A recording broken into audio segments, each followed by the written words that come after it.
Jaza wo de won kwani nipa wakọ election wo kurom ha ware a wonti bi da Kennedy abuza from mamu nyina makwaba e de bagana nsem TV so but omo de so be like video no be subscribe to the channel no what turn on notifications say be next time videos of this nature eba also sabit makabina so watch the comment section ho na be hu bia from Mr President Amejo so TikTok o comment section ho ba bia be hu bia from Mr President Amejo so ko yin na edwum say that bia no e betim the new patriotic party aba power na ya bana Ghana fo nyina ho ato ko amamo we de e de nito Sudan say man we need that bia na de bia me ka sem bi say amanyasom ne yeye no so wa mo ni anda ho a ho be chiro pa the moment I be hold the public office and say who say you own it a responsibility, I mean a sole responsibility to serve the ordinary Ghanaian.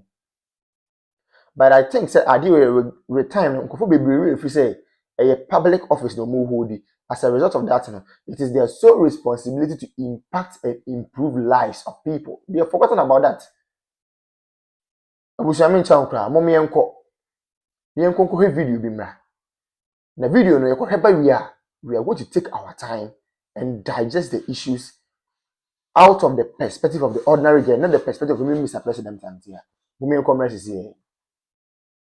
Jaza wo de won kwani nipa wakọ election wo kurom ha ware a wonti bi da Kennedy wo kompra kwa Japan wanya ho abete ye wo ne wo kwaba na akura wo ye businessman no wo so wo bre wo kwaba ya kwankwansafo a ya tenkwankwa anuase ye ni dwumadie wo be kwaba abeto ye Kennedy wo be kwaba abeto ye onkoani nipa wo de wo ko election wo kurom ha ware wonti bi da 92 adubu ahenom ko mon kasai Mampani Nppfuo 96 nko nkasai nye the year 2000 na Nppfuo be di Ghana anim ta mampani atamese mon kasai yewura His Excellency John Dramani Mahama o mon kasai 2016 na wonti kurom ha na dwamama ekọ election odi ntwo onko a ni nipa okọ election odi ntwo 2008 Nppfuo ado won kasai Nppfuo ado a no office wa fa election awie 2008 nko nkasai obokọ sha akonfo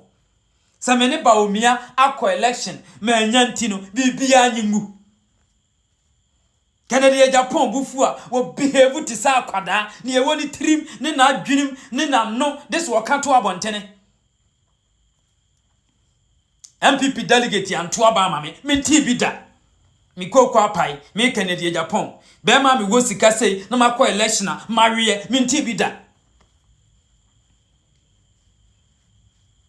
okura sa wo fata se wudi mampani ba omi ade yam fata wo a wudi twasiri twam atem e na wo twa tinsuo wo twa kankan okura sa wo fata se wudi mampani ti ya nto oba ma wonti no da bi ebegu engu a wo bua fu kuroi mu a wonti bi da so wakọ election na ware Ken.Agyapong wonti bi da wonti mi nye leader wo kurom ha Medical kan chiro say o political career no wa say no what atwene da ye dis also ukoi na Dr. Mahmoud Bawumia o wie na dwuma kura brand champion eba enti tutu so no waduru ntem so obefa kayo so obefa nuya kayo tutu so no waduru ntem o kasa too much Kennedy pese wiasmu ni panyina hunu se wono nko ane bofo da bi Ken.Agyapong nya bone da ya bia Ken.Agyapong ye bofo ana NDC fo ye sei ana me ye sei ana NPP fo ye sei ana me ye sei Ken.Agyapong ye bofo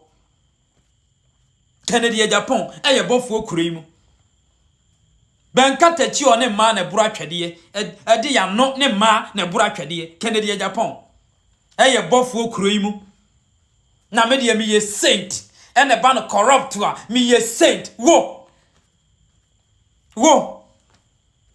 Osi yenya wo neton NPP party faji contract wo Ken.Agyapong yan nyawo neton NPP party man DC faji the contract wo me ye saint na mabunu no mu bidi na chi nkwasiafo ne yedi akwa we yachi na Ken.Agyapong de nipa ye hu so onye corrupt no na wontimi nya mampani wontimi nya mampani wo kurum ha kwa nwona Ghana kopa akonwa tosi wudem na tena so untimi nya mampani wo medi twasiri twam atam e wo kuroi mu ne ya meto so abasa mampani ensi enzi na ane tete wono kra wonke ye bodwa wa ahemfia ka wo ba ho aye pamon ane tete wona ye bodwa kra wa ahemfia wo Ken.Agyapong ka wontimi ngura hobi ben katachi otoma ho Ken.Agyapong si edun katia mu nyina kura omo ayi emudie mu abeduru na pemampani adi ngadi atwa asiri twam ena atwa kankan ena atwa tinsuo ena wei ena wo pemampani adi na wo pemampani adi na wo keka sansem hunu wei wo na adwen se NPP delegate ya bodam na yeti krom ha ya meto abamaw bedi yeso se mampani kopa konwa bi tokosi dem na tena so bia ni ho ubenya mampani adi wo krom ha Kennedy wo kompre ko Japan wei now wadi NPP party nam and wadi ye lalashi lala ena evidence ye kura me ena we ye kura me ena mi ko de base echina mi ko de si opa ko de mu ye mfa ho Kennedy wo kompre ko Japan uti krom ha Dr. Alhaji Mahmoud Bawumia ebe ye mampani 2028 opa wo kwa afa san wo mpa so ene wote menka fa san wo mpa atifi 2020 uti krom ha na yasua Dr. Alhaji Mahmoud Bawumia in 2029 okrom ha o kasa too much as if sa won ko ane bema ade am kroimu sikani ba ko awaka okroimu dabi opia ni sika edabotom de say yi okompra ko Japan kasa me mana battery so teso wono na manya nkopon mfnama yedede krom ha as if say ne ho na nyankopon bo abosia ade hwe ne ma enipa nkasasa nipa enkasasa panisi yeso ye bia jai yankaso ye bia toaso o kasa dodo oni afutufuo eni edi nachi ni yeye no yodio na wa honhono sa ayi ene wonam ana Kennedy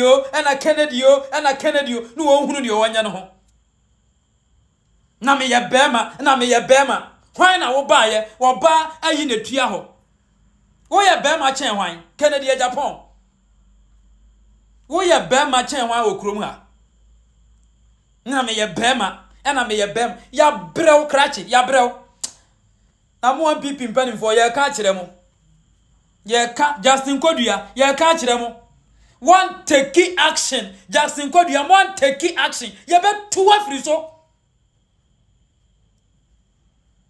na wo ya sheripa bufo okrom ha montimiz mark wa we let empamo ni free party no and wo dwiri ho no de party no eje contract and NPP fo hwe Ken.Agyapong na Kennedy ye be madabe Ken.Agyapong ayen hu ne so be ma gentle giant kofo mo ya hu kofo je na da no se mu de bia ye ka ho asem oman we just yenim oman issue ayewo ko ye hwe ne ma papa na adan kwakufo ad Dr. Alhaji Mahmoud Bawumia ye de ma oman we a any 2024 elections eko no ma Dr. Bawumia eden na de kire Ghana fa se me ba we ni we na meya mamo na busia na ke yensem pata de yensa kan serious so can in fact oman bi timi ko borrow oman bi presidency oman bi timi ko borrow oman bi leaders a KBA the new patriotic party the leaders of the party KBA borrow omodom kwa another African country to cause development there. For the first time in the history of the country, we have generalized free senior high school. The word is generalized. For the first time in the history of the country, we have active drone delivery systems. For the first time in the history of the party and of the country, yetimi enya active and well facilitated health facilities across the length and breadth of the country. Agenda 111. We may say impoyen because the agenda na the person here number of hospitals in the person is because of time. But those ones it really component go and see how they have been operationalized. And then look, I say we have some of the hospitals in fact, equipping hospitals not all right, but because of political tantrums and political gains, many look, I say hospitals and they go and no me say. It is a Canadian saying and no man in Abaya. Ese keska no kwa kayede wasa e botumi wo say o I say wo say NPP for yakonfo. Na mu akonfo ti ma sacrifice discard to what their hospitals na mo so mo yakonfo. Akonfo ti ma facilitate am say o be fund free seniors mo so mo yakonfo. Ise enye Ghana for dey bi. Na fe na tables na ten afi dem kekam kakaka. Why are they shouting? Obi ankara no ntum ne nko no ho. Asofo no mo nkoma no ntu we dey asofo no with the greatest of respect. Omo nkoma no ntu ne nko nyina ho. Chief imam for the nkoma no ntu ne nko nyina ho. Politicians ni nkoma no ntu ne nko nyina ho. Marketing men omo nkoma no ntu ne nko nyina ho. Obi ankara no ntu ne nko nyina ho. 2020 do then you know the way forward. Yeti kroma obi so ono oba ono the credit scoring system beba mo so open konketenkete. Nanze bibini na nkasa de se bi ye bibia yenketenkete ya adwen yenketenkete ye bibia ye bia invest kwa ye yenketenkete. We want everything in pieces. We don't want everything in bulk. Adi asem kra ni. Obi ma credit scoring system also open konketenkete. Obi introduce electric or electronic bus systems, most open konketenkete. Is any one there? You people chose policy. You people chose music over policy. Then you tell me ho papa na fe na mbusu wa kire me na wo ne wo sia kire me say bi me na me ko ka kire ba dwen mani ma say o mema was come to butu wana ye wa ha digitalization ye start say ye mo say dabi digitalization and to kinki nti mo pe kinki sika nti amamu papa na ba o mo ma mo kinki amamu a ade na mo kam ye wo krom ha ya e de ra dwen mani ma ko gina e say enkranfo mu gafo ka chom say oh gafo de oh na mo de onye kinki na mu hia digitalization bia e na gafo so okay ne beto aba na ma boom mo to aba ma kinki government a etimi Say die ko ye kwa de menu na to me hu letter bi a yokofo chro ye eba council of state member voter region na me say fiam eh Remona Chapa ya hype ni say we ye can say Israel train but the issue is true. Okwa ni letter na was say council of state member no we former staff emanam one which is never true. Onya juma order and onya juma order amanam one for the first time nam one I post. Oh yes, nam one I post. Yeah, no catch you be say dependent boy. O si sa asem na listen for the first time nam one and kwa pe baby akwakoda na and nam one yes na che say was in no kura dwiri ni say state institution we intelligence institution who need intel ayeka bro problem ni nyina say economy no kwa na eboa problem ni nyina ni say papa your council of state member or company to good before grab good board beba no to me create a good board alliances no to me to good to me to good to me good kwa manone ano ni adwuma ko bia kwa pam say me supply o good between June 2025 to June 2026 within 4 or 5 months we team supply gold no over 75%. Omo cost one as a maintain one se ba wone nipa no ni business ena nipa na fakesi di abra wu yoko se osusi se nipa na sisi no yoko we invite directors and managers of the company mo buy we take omo statement ama o grant omo bi omo koi wako court yoko na court o court no court will really the tiao say this is a civil matter. This is not a criminal because Yoko is a state institution. And you fight for the state and not individual. And this is a civil matter. Already know what's your fee on my account without authorization. And I say order from court. And as High Court really say the oil unique case. What ferry akona koda afi the old fediana afi the also by us say any mokra mo da mempemubium adwuma wura na ankasa na mepenache no. We invite na my no issue document say we a fugitive. Jane. Tango.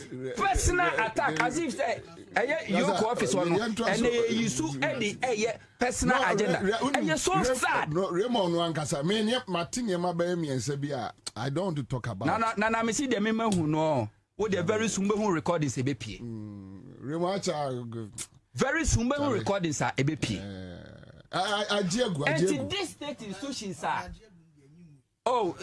on Sano Huno, and no crash, I'm sorry, I'm for NNC for my